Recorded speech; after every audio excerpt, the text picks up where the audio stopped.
Sera davvero si sta bene, l'aria è bella fresca fresca, qualche nuvolina ma nulla di che, però la cosa più buona è che si sta fresco, anche il mare si vede benissimamente da qui. Di solito quando è afoso non si riesce a vedere, ma stasera lo vediamo perfettamente, quindi grazie anche a questo bel venticello che ci fa stare bene, quindi stasera si dorme sicuramente a moon, sicuramente bene. Qualche nuvoletta nera qui, ma non credo sia nulla che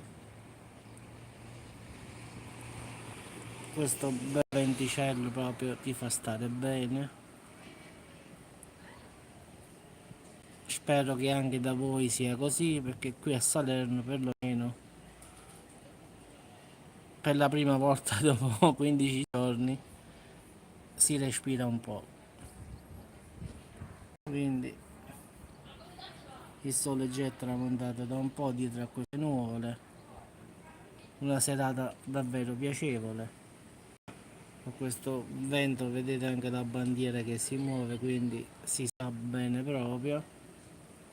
Il mare lo possiamo anche ingrandire, eccolo qui, si vede perfettamente.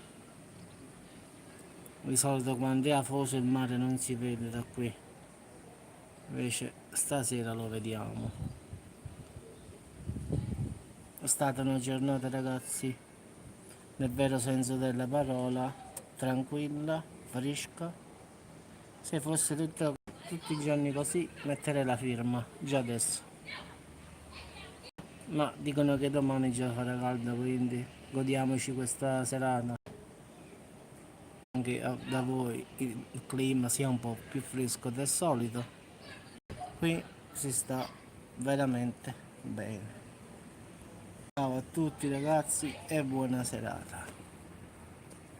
Faccio l'immagine del mare così vi lascio con il mare.